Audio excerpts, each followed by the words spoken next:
everyone, Joe here from ActionX. Welcome to What's in the Tuber. Welcome back. If this is your 16th The Rookie Feds episode review, hope you're doing well. Hope you're staying safe out there in the big boo world. I'm going to be completely honest with y'all.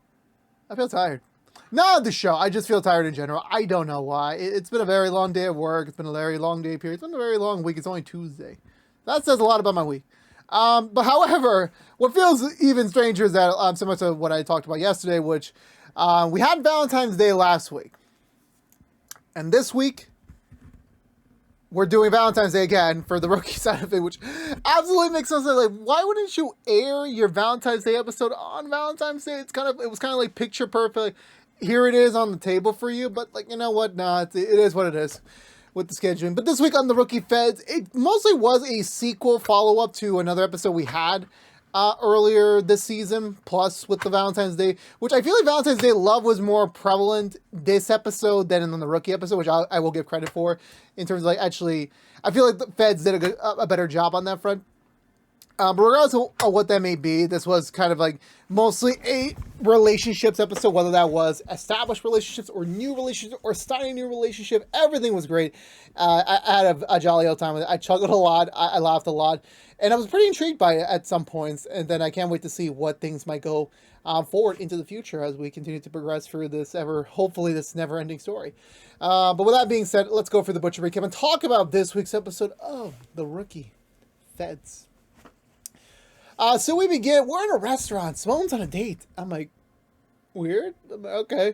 She's talking to a very good looking dude. I thought like, is he an FBI agent too? Like, I don't remember this dude. Why are they here? What's going on? It's clear that she's wearing like not the best, hairstyle right now. Actually, is she? Was that a wig? I forgot already.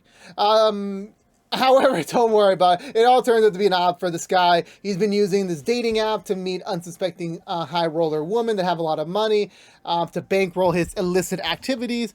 And they're after him. So Simone is playing the part of someone that has a lot of money for him to swindle out of. And I'm just like, oh my God, this is literally the corniest guy ever. And I swear to God, if it wasn't for his looks, he wouldn't even get far in life. But anywho, eventually once Simone manages to get him to accept some money and to offer or to request money, it works. They manage to get enough to arrest him. He tries to escape. He's about to get away in a woman's car, but however, some other person comes in to take him down. It turns out to be a fellow detective from the LAPD. I don't believe it's Mid-Wilshire. I think it's another station because a mild spoiler ahead when we get to the actual, her area, her offices. It is a bit different than our usual one, so it could be a different set, which makes sense because like it would have been more like the Mid-Wilshire station is kind of like much more of a tight-knit unit, so it would have been kind of obvious if we got, oh, there's another detective over there. Well, there are other detectives, but like it's kind of weird, to say the least. But anywho, yes. Well, they're gonna say yes. So she's there. She apparently was originally supposed to be the one arresting him. She was on this case, but since the feds kind of like upped it up a notch, it's their case now. So she's not getting credit for the arrest or any of the work she's done in the investigation so far. She starts yelling at our fellow feds, saying that, oh, this was my thing. Why are you poaching it? Guard's like, we're thinking of a much bigger picture here besides these like, little these. No, okay, let me rephrase it. Let me rephrase it before I say it. That are not these like, we're not looking at him just embezzling women. We're looking at the bigger picture that he's related to one of the biggest drug lords in the entire city, which is, well, not related like biological, but like just a connection, so to speak. And he's their more recent in, so that's why they took prevalence in this investigation. So they're taking over, but they do invite her to like, at least come over and like, sit on the interrogation. At least that's kind of like, we're sorry. Basically speaking, but already her and Simone already getting like into a little bit of physical, already getting into like, a conflict of interest, so to speak. But once we head back to Feds HQ, the Fed squad is kind of winding down a little bit on the elevator ride, just kind of talking about Valentine's Day, what their plans are. Brendan's like chilling, Antoinette doesn't like Valentine's Day, so we could just chill in, very nice, night in, no fancy dinner, no anything else. Obviously for Laura, Atlas is all on the other side of the coast, so they can't really celebrate this year. Simone's single, and even though Carter is still technically dating someone, he's like, it's too early to do Valentine's Day, right? And they're like giving him, they're like, nah, you're kind of dating just her, so you kind of like, it would be customary to invite her out for something for Valentine's Day related. And he's like, fuck, he's screwed. And however, meanwhile, there's a flower man literally in the middle of the elevator, just like, yeah, I'm just here for a delivery for a Laura. And obviously, Laura again had a whole like little mini speech about like, oh, how Valentine's Day is just what was basically a society created day just to spend money, a ridiculous amount of money with cheap signs of affection. It doesn't really mean anything. And the moment she gets flowers, she's like, oh my god, this is so thoughtful, which I'm like, yeah, of course. I'm really not surprised over here. So the team's back in the fishbowl. They're getting ready to talk to the dude. He's like, already saying like, I want to lawyer up. I did nothing wrong. Clearly, they gave me this money willingly, and what you guys did, it's like, technically you can't arrest me for it. But Russ is like, look, we don't care about all that. We can get you a good deal. You can basically walk out of here scot-free if you do one thing for us. We need you to get back in contact with the, I forgot the guy's name. It's a very complicated name that I don't feel like butchering tonight. But the drug lord that we saw earlier in the season, they want him to contact his wife, who he's already been seeing and hooking up with several times already, to kind of like arrange another hookup and give her a Valentine's Day present, which would be a Trojan-like horse that would be filled with, a Wi-Fi hacker, so they can track all of his conversations and movements and see what is his next play, what is the next big thing they need to like really hunt him down over. He agrees because like he just wants to be over with. He just wants to get out of here fairly quickly. So he agrees to the deal. Meanwhile, Carter gets a call from this restaurant because apparently last Valentine's Day, when he was still married, he forgot Valentine's Day again. So to help his future self out, which wasn't really helping him out, he prepaid for a restaurant. So he prepaid for a restaurant just to get reservations for Valentine's Day night of the next year. And now he's like, well, he can't cancel the reservation because he already paid for it and there's no refund, which I'm like, shit. And this is why, ladies and gentlemen, you follow the Barney Stinson's rule of planning ahead. You can only plan ahead equal to double of your current relationship height. Which I'm not saying that they've been married for decades, so I'm like, that doesn't really work out, but I'm just saying, like, if you're in a new relationship and you want to plan something out way too far ahead, you got to wait a little bit. Just pump the brakes a little bit, because again, anything can happen. I'm not trying to be negative, but you got to be realistic here in society.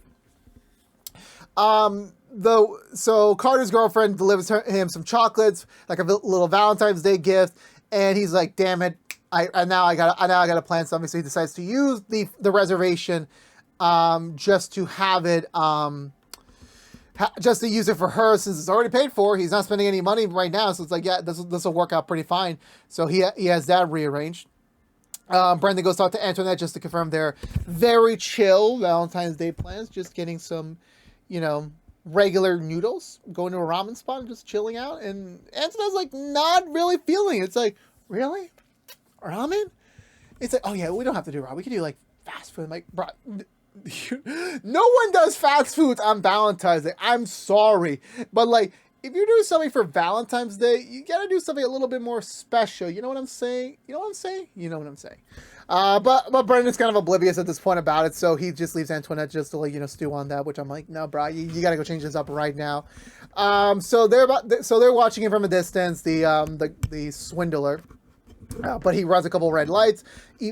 And also another thing is like, okay, how do I phrase this? I forgot. I skipped the mini scene where he contacts the wife to arrange a hookup, and I'm like, this wife is like literally not coy at all. Like, why would you be cheating on a very powerful man who can kill anyone you're hooking up with? Like, yes, you will probably successfully get dick one time, maybe two times, but the guy's dead. You're killing someone. Maybe you won't be dead because you're something else. But I'm like, regardless of what the case might be, you're really stretching on thin ice here. But they arrange something so they can meet up. However, when the guy was in pursuit to go meet her up at this meeting point, he runs a red light. He gets away, so he's in the wind. So they're trying to find him down. The only thing they can find via the detective is that, oh yeah, he has a yacht rental that's registered to his fake company. So if anything, he should be there. So they go to the yacht. They get in there. They find him dead. He's already been stabbed through the heart with a spear. So they're like, fuck, this is not really going well as planned. So they decide to canvass the areas, figure out what the next motive would be. After that point, since the wife was already there and since they already would have had a connection, they pull her into the headquarters to interrogate her. She admits, like, yeah, I am very, not happy with my husband. So yeah, sometimes I need some dick, but like, I would never wish ill will on him because I actually did genuinely have feelings for him. But like, yeah, this guy's a swindler. And this guy was also like, he wanted me to come to the boat so that we can get away together, start a brand new life, which I'm like, bro, that's not even true. I'm sorry, but like, that's not even true. But she's like, no, I can't leave because my daughter's in prison right now. I need to be, you know, ready whenever she needs me. So I was going to just go to the boat and just say goodbye to him and just leave. Probably get a goodbye fuck, and that's about it. And then that happened.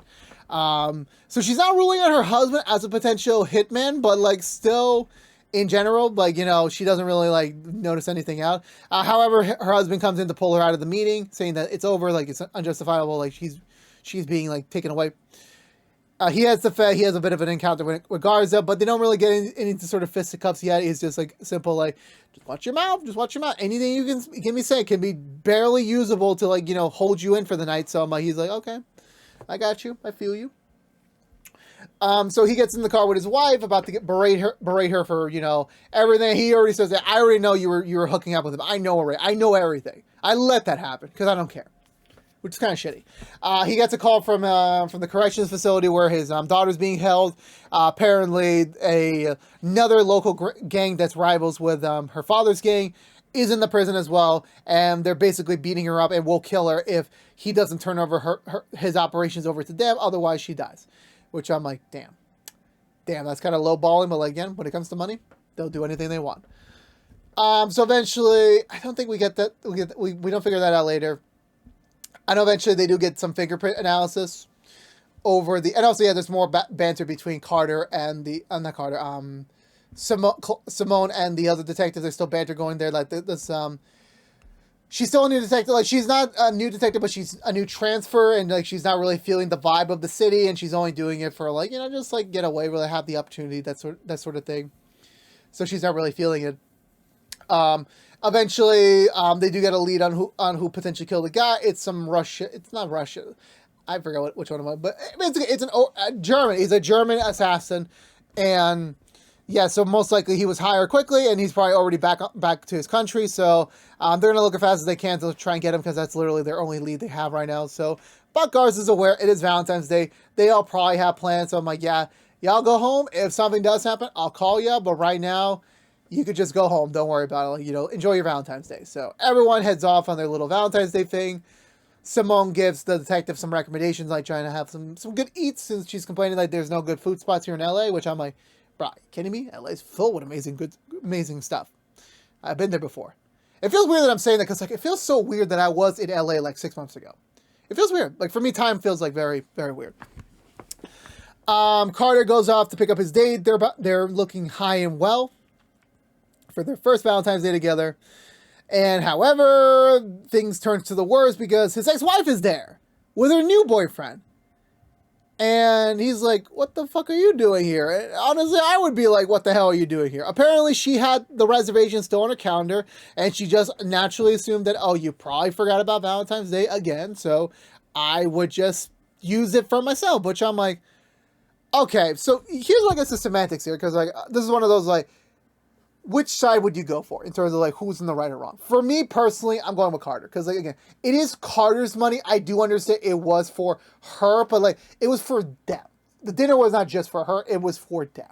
And since he paid for it, it was supposed to be a 50-50 dinner, but when it comes to payment, I would give more of the side to Carter. So, sadly, Carter did not get the dinner.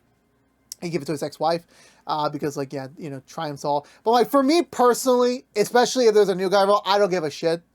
Like, if this was me in my situation, I'm like, no, I paid for it. My name's on the credit card. My name's on the payments. Like, I'm going in, and the restaurant would side with me because I paid for it. Actually, the restaurant wouldn't give a damn, but, like, if it was really up to Samantha, the manager would be like, yeah, no, give it to him. Like, he definitely paid for it. And, again, sometimes in situations, you gotta be a little bit of an asshole. Yes, she was right. Like, oh, you forgot about mini Valentine's Day with me, but you get a new girl. I'm like, oh, all of a sudden you care about Valentine's Day? Which, again, it doesn't look great on paper. It really does not. I do understand Carter's trying to change. He did try when he was still with her, but, you know, obviously they're trying over again with something new. But regardless of that, you know, she doesn't really, so Carter's new girlfriend doesn't really have a problem with that. It was just the fact that he lied to her about, like, oh, you told me that you got us in. You didn't say you had a reservation that was meant for your wife, or not your ex-wife. So she's not happy with it. She requests Carter for her to drop her home.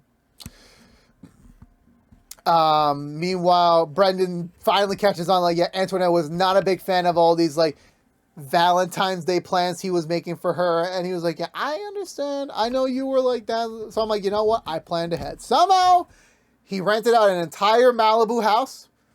He got a 5-star chef. He rented masseuse for the beach. And I'm like, bro, you really going all out for your first Valentine's Day. Have fun trying to top that next year. Hopefully we get it next year. So I was like, okay, Brandon, good job. You did great here, bro. Simone, meanwhile, is going to pick up tacos herself because she was like, oh, I recommend the taco now. Like, I should be getting some tacos too. And she finds the detective there too. So they say, you know what, since we're waiting for our food, we might as well just chill together and like just talk a little bit, get to know each other a little bit more. And they're vibing pretty well. Apparently the detective is a transfer from LA.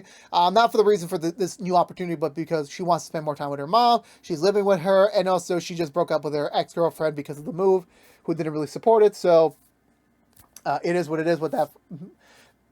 But you know, Simone is like, you know, something here. Like there definitely is a connection here whatsoever, and thankfully nothing eventful happens that night. I lied. So Garza does a night workout, and he's about to head back. He runs into the drug lord again, and he's like, look, my daughter's in trouble. I have to basically give up almost my entire organization, so I'll give you a deal. If you move my daughter to a minimum security prison, I will give you the my own personal operations, and I will give you me as a reward. So we cut to the next day. My microphone dropped. The Fed squad basically talk about their successes. Brendan is the clear winner. Also, I think this was the first time he and Antoinette finally hooked up, I believe. So again, so Brendan's the winner. No, this wasn't a competition. I'm just saying. What was I gonna say? Yeah, so Garza calls him in saying that about the deal, like this happened. So I'm like, we're taking it. We're definitely gonna pursue it, because like, you know, it is his daughter. So maybe this could be a big win for us. But of course, you know, Laura being like always the cautious person she is, she's like, are you sure we can trust him? Like, you know, this really is not the first time, like, you know, someone has done something for their benefit. So I'm like, maybe there's some other ulterior motive here. But they say, you know, we don't really have much of an option right now, considering the fact they still have no connection on the assassin. So they're like, screw it, we're going to go for this connection. If it pans out or not, we still have him in custody, so maybe we can get him on something else. So they're going to go, so Garza, Brendan, and Laura are going to go hit up the lab, while Simone and Carter are going to see if they can get more information out of the daughter, who's currently being held at the prison. So they split off over there. So Simone talks with the daughter.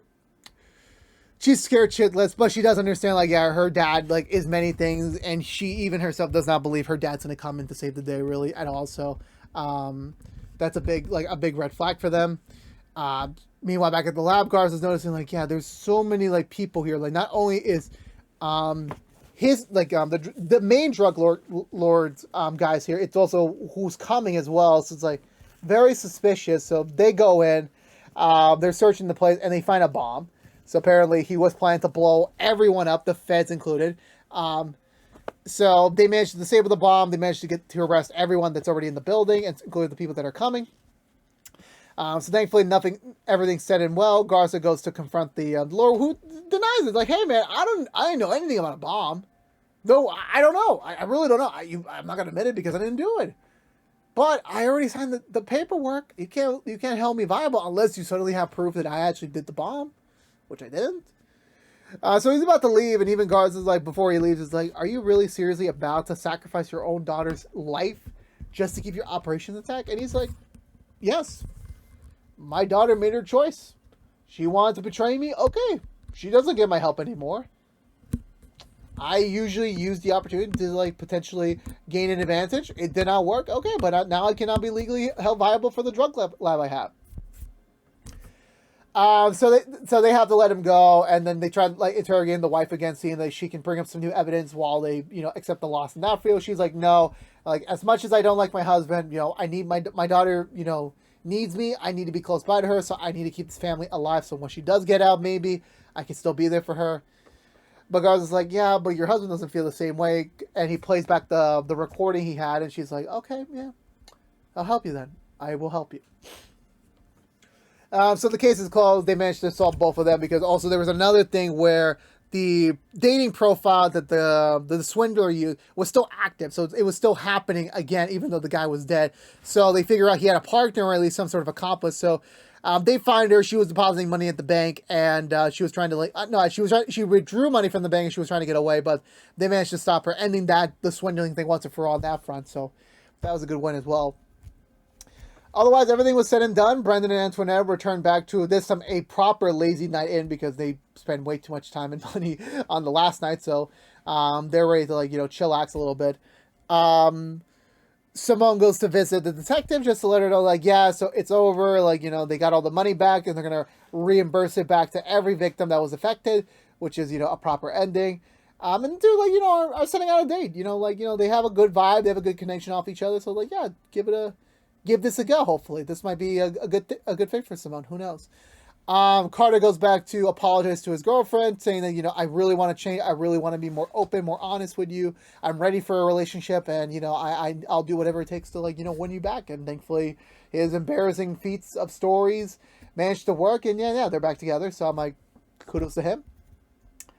And yeah, that was about it. That was about it for this very weird Valentine's Day episode for the Rookie Feds. Weird in terms of the premise, was still a great episode overall because that's just my opinion at the end of the day. Love is always a tricky thing for me to talk about because I've only been in love one time and this doesn't feel like a love episode, and I'm like, I get what they were trying to do, trying to build up the romantic angles a little bit. I'm still thinking we should have gone on a Garza episode. I'm sorry. We know about Garza's first wife. There's still two other wives we don't know about. It's the Ron Swanson theory of we got to meet those wives eventually at some point. I'm just saying. I'm just being completely honest with you.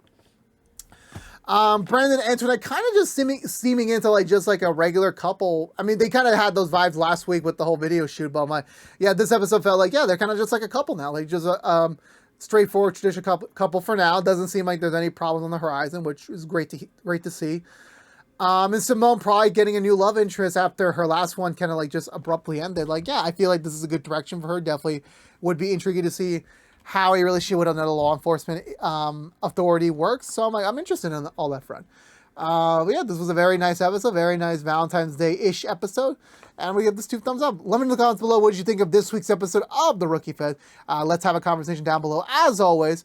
But I believe that's going to do it for me today, everyone. So if you're unaware, this has been What's the Two from ActionX, reviewing every episode in the hopeful first season of The Rookie Feds. If you want to know what we're doing normally, What's the Two, besides our Rookie Feds episode reviews, we are currently doing Walker episode reviews, Walker Independence episode reviews, and the Rookie episode reviews each and every week.